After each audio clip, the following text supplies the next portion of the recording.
Assalamualaikum warahmatullahi wabarakatuh. Sahabat Islami yang berbahagia, ketika bumi dipenuhi dengan dosa dan kesesatan, Tuhan memilih seorang utusannya untuk membimbing umat manusia ke jalan kebenaran.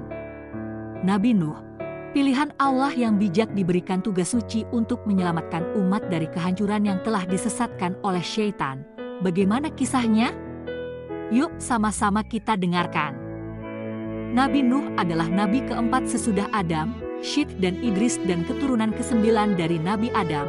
Ayahnya adalah Lamik bin Metusyalih bin Idris.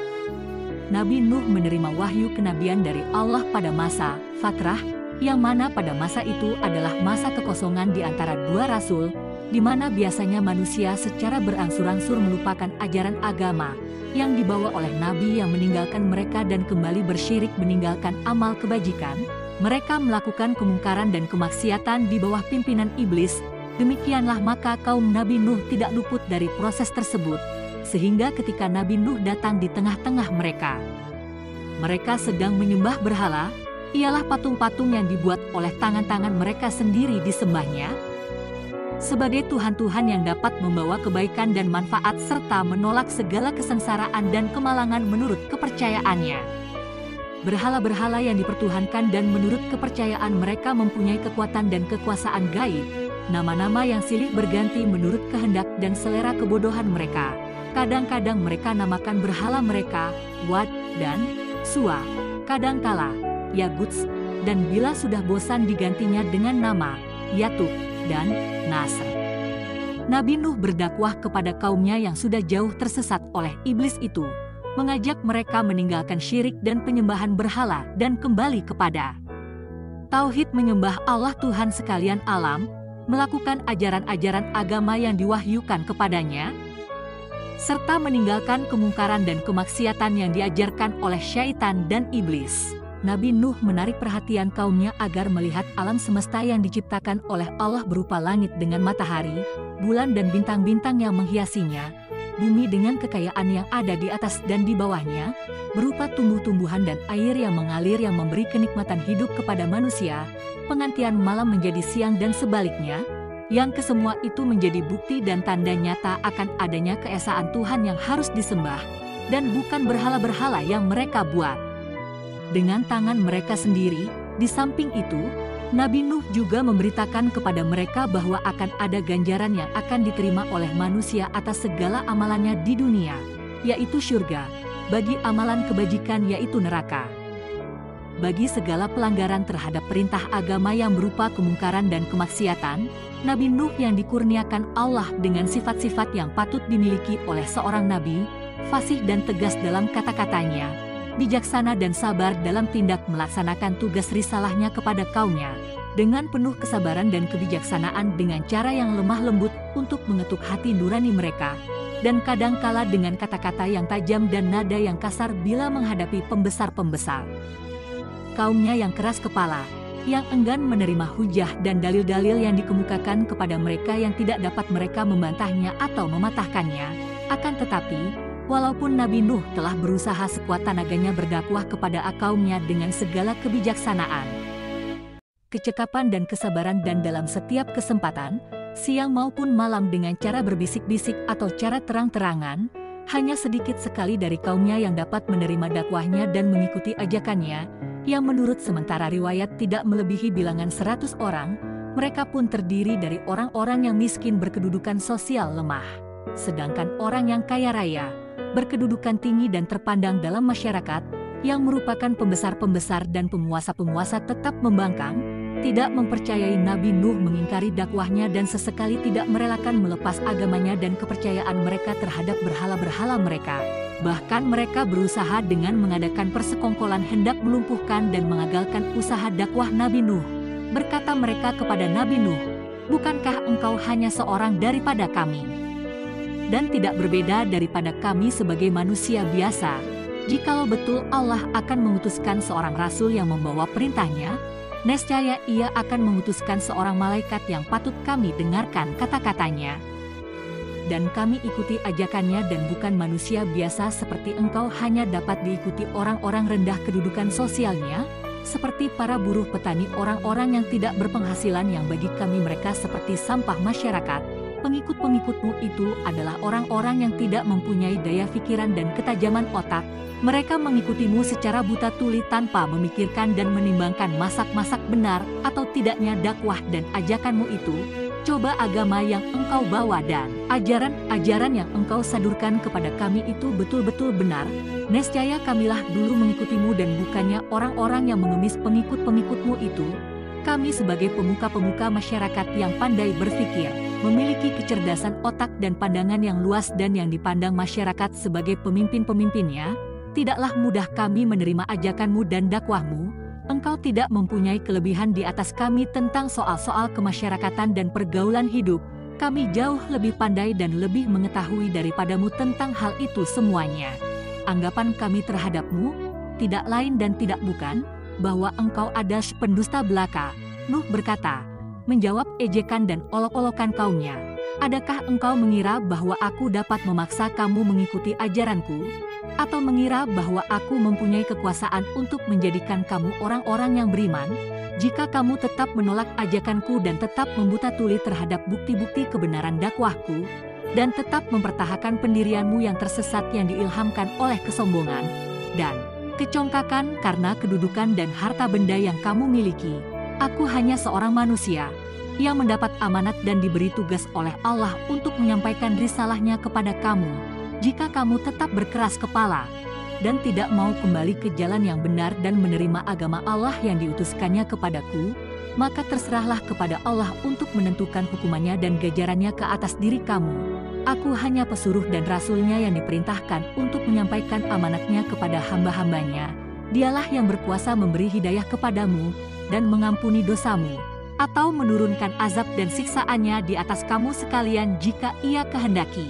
Dialah pula yang berkuasa menurunkan siksa dan azabnya di dunia, atau menangguhkannya sampai hari kemudian.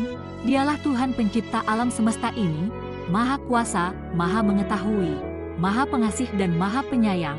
Kaum Nuh mengemukakan syarat dengan berkata, wahai Nuh, jika engkau menghendaki kami mengikutimu dan memberi sokongan dan semangat kepada kamu dan kepada agama yang engkau bawa, maka jauhkanlah para pengikutmu yang terdiri dari orang-orang petani, buruh dan hamba-hamba sahaya itu.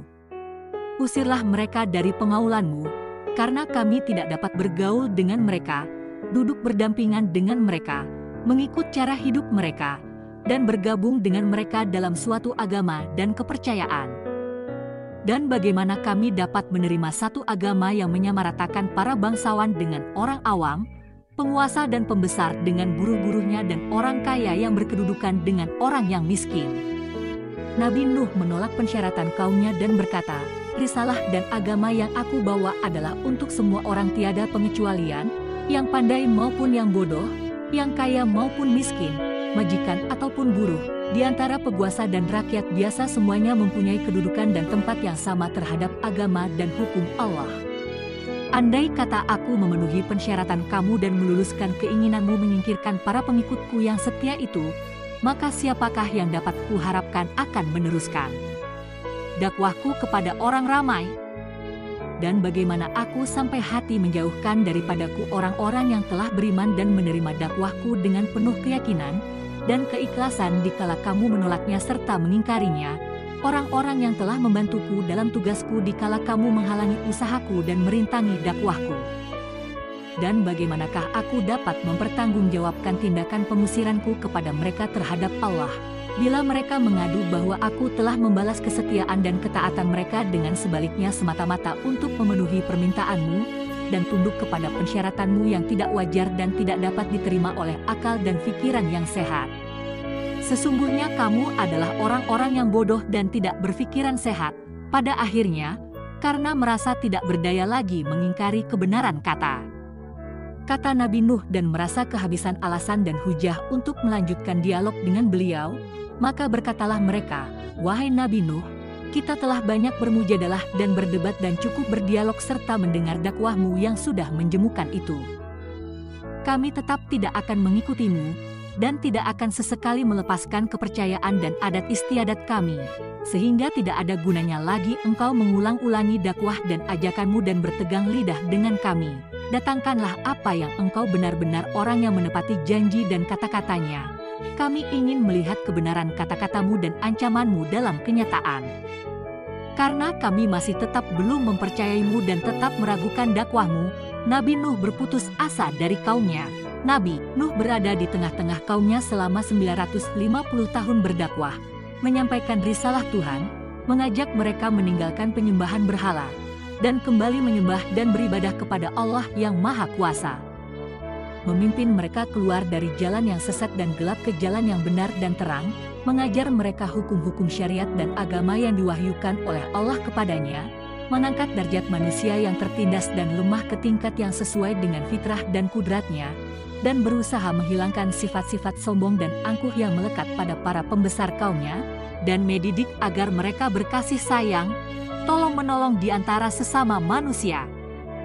Akan tetapi dalam waktu yang cukup lama itu, Nabi Nuh tidak berhasil menyadarkan dan menarik kaumnya untuk mengikuti dan menerima dakwahnya beriman, bertauhid dan beribadat kepada Allah kecuali sekelompok kecil kaumnya yang tidak mencapai seramai 100 orang, walaupun ia telah melakukan tugasnya dengan segala daya usahanya dan sekuat tenaganya, dengan penuh kesabaran dan kesulitan menghadapi penghinaan, ejekan dan cercaan makian kaumnya, karena ia mengharapkan akan datang masanya di mana kaumnya akan sadar diri dan datang mengakui kebenarannya dan kebenaran dakwahnya. Harapan Nabi Nuh akan kesedaran kaumnya ternyata makin hari makin berkurang, dan bahwa sinar iman dan takwa tidak akan menebus ke dalam hati mereka yang telah tertutup rapat oleh ajaran dan bisikan iblis. Hal mana Nabi Nuh berupa berfirman Allah yang bermaksud, sesungguhnya tidak akan seorang daripada kaumnya mengikutimu dan beriman kecuali mereka yang telah mengikutimu dan beriman lebih dahulu. Maka janganlah engkau bersedih hati karena apa yang mereka perbuatkan. Dengan penegasan firman Allah itu, lenyaplah sisa harapan Nabi Nuh dari kaumnya dan habislah kesabarannya. Ia memohon kepada Allah agar menurunkan azabnya di atas kaumnya yang berkepala batu itu. Ya Allah, janganlah engkau biarkan seorang pun daripada orang-orang kafir itu hidup dan tinggal di atas bumi ini. Mereka akan berusaha menyesatkan hamba-hambamu, jika engkau biarkan mereka tinggal dan mereka tidak akan melahirkan dan menurunkan selain anak-anak yang berbuat maksiat dan anak-anak yang kafir seperti mereka. Doa Nabi Nuh dikabulkan oleh Allah dan permohonannya diluluskan dan tidak perlu lagi menghiraukan dan mempersoalkan kaumnya. Karena mereka itu akan menerima hukuman Allah dengan mati tenggelam. Allah pun menurunkan perintah kepada Nabi Nuh untuk membuat kapal dan menyelamatkannya, beriman kepadanya beserta hewan yang ada di dunia. Setelah menerima perintah Allah untuk membuat sebuah kapal, segeralah Nabi Nuh mengumpulkan para pengikutnya dan mulai mereka mengumpulkan bahan yang diperlukan untuk maksud tersebut.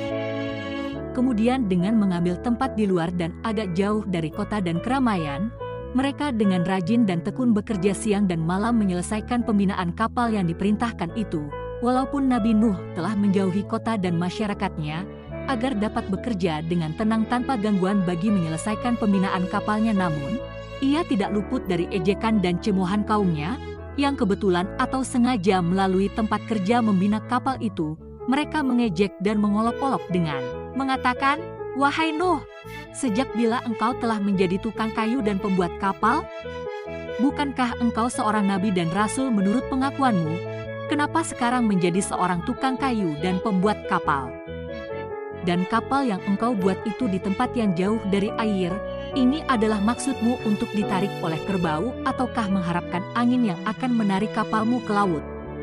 Dan lain-lain kata ejekan yang diterima oleh Nabi Nuh dengan sikap dingin dan tersenyum seraya menjawab, "Baiklah, tunggu saja saatnya nanti.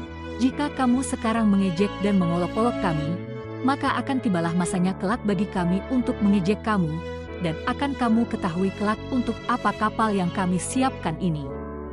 Tunggulah saatnya azab dan hukuman Allah menimpa atas diri kamu." Setelah selesai pekerjaan pembuatan kapal yang merupakan alat pengangkutan laut pertama di dunia, Nabi Nuh menerima wahyu dari Allah, "Siap-siaplah engkau dengan kapalmu. Bila tiba perintahku dan terlihat tanda-tanda daripadaku, maka segeralah angkut bersamamu di dalam kapalmu dan kerabatmu. Bawalah 2 pasang dari setiap jenis makhluk yang ada di atas bumi dan belayarlah dengan izinku. Kemudian tercurahlah dari langit dan memancur dari bumi air yang deras dan dahsyat, yang dalam sekejap mata telah menjadi banjir besar melanda seluruh kota dan desa, menggenangi daratan yang rendah maupun yang tinggi sampai mencapai puncak bukit-bukit, sehingga tiada tempat berlindung dari air bah yang dahsyat itu, kecuali kapal Nabi Nuh yang telah terisi penuh dengan para orang mukmin dan pasangan makhluk yang diselamatkan oleh Nabi Nuh atas perintah Allah. Dengan iringan, Bismillah majraha wa mursaha, belayarlah kapal Nabi Nuh dengan lajunya menyusuri lautan air, menentang angin yang kadang kala lemah lembut dan kadang kala ganas dan ribut. Di kanan kiri kapal terlihatlah orang-orang kafir bergelut melawan gelombang air yang menggunung, berusaha menyelamat diri dari cengkaman maut yang sudah sedia menerkam mereka di dalam lipatan gelombang-gelombang itu.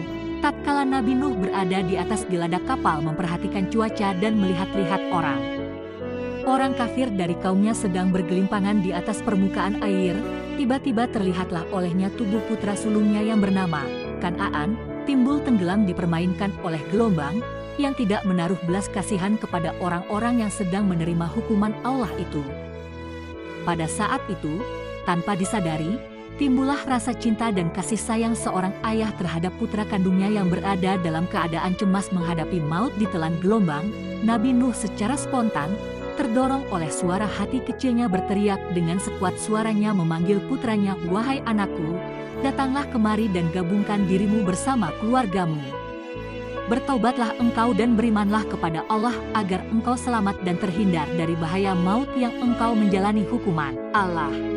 Kan'an, putra Nabi Nuh, yang tersesat dan telah terkena racun rayuan syaitan dan hasutan kaumnya yang sombong dan keras kepala itu, menolak dengan keras ajakan dan panggilan ayahnya yang menyayanginya dengan kata-kata yang menentang.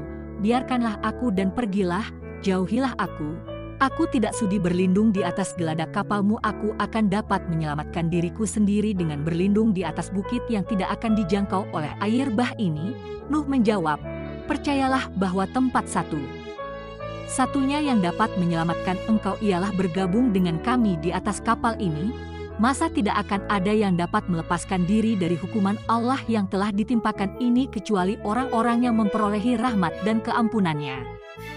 Setelah Nabi Nuh mengucapkan kata-katanya, tenggelamlah Kan'an di sambar gelombang yang ganas dan lenyaplah ia dari pandangan mata ayahnya, tergelincirlah ke bawah lautan air mengikut kawan-kawannya dan pembesar-pembesar kaumnya yang durhaka itu. Nabi Nuh bersedih hati dan berduka cita atas kematian putranya dalam keadaan kafir tidak beriman dan belum mengenal Allah. Beliau berkeluh kesah dan berseru kepada Allah, "Ya Tuhanku, sesungguhnya putraku itu adalah darah dagingku dan adalah bagian dari keluargaku dan sesungguhnya janji adalah janji benar dan engkaulah maha hakim yang maha berkuasa." Kepadanya Allah berfirman, "Wahai Nuh, sesungguhnya dia putramu itu tidaklah termasuk keluargamu, karena ia telah menyimpang dari ajaranmu, melanggar perintahmu, menolak dakwahmu dan mengikuti jejak orang-orang yang kafir daripada kaummu. Hanya mereka yang telah menerima dakwahmu, mengikuti jalanmu dan beriman kepadaku dapat engkau masukkan dan golongkan ke dalam barisan keluargamu yang telah aku janjikan perlindungannya dan terjamin keselamatan jiwanya. Adapun orang-orang yang mengingkari, mendustakan dakwahmu dan telah mengikuti hawa nafsunya dan tuntutan iblis, pastilah mereka akan binasa menjalani hukuman yang telah aku tentukan walau mereka berada di puncak gunung. Maka janganlah engkau sesekali menanyakan tentang sesuatu yang engkau belum ketahui. Aku ingatkan janganlah engkau sampai tergolong ke dalam golongan orang-orang yang bodoh."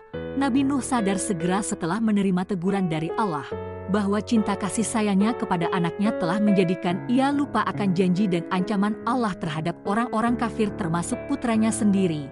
Ia sadar bahwa ia tersesat pada saat ia memanggil putranya untuk menyelamatkannya dari bencana banjir, yang didorong oleh perasaan naluri darah yang menghubungkannya dengan putranya. Padahal sepatutnya cinta dan taat kepada Allah harus mendahului cinta kepada keluarga dan harta benda. Ia sangat sesalkan kelalaian itu dan menghadap kepada Allah memohon ampun dan maghfirahnya dengan berseru, "Ya Tuhanku, aku berlindung kepada-Mu dari godaan syaitan yang terlaknat. Ampunilah kelalaianku sehingga aku menanyakan sesuatu yang aku tidak mengetahuinya. Ya Tuhanku, bila Engkau tidak memberi ampun dan maghfirah serta menurunkan rahmat bagiku, nescaya aku menjadi orang yang rugi." Setelah air bah itu mencapai puncak keganasannya dan habis binasalah kaum Nuh yang kafir dan zalim sesuai dengan kehendak dan hukum Allah, Surutlah lautan air diserap bumi, kemudian bertambatlah kapal Nuh di atas bukit Judi, dengan iringan perintah Allah kepada Nabi Nuh. Turunlah wahai Nuh ke darat, engkau dan para mukmin yang menyertaimu dengan selamat dilimpahi barakah dan inayah dari sisiku bagimu dan bagi umat yang menyertaimu.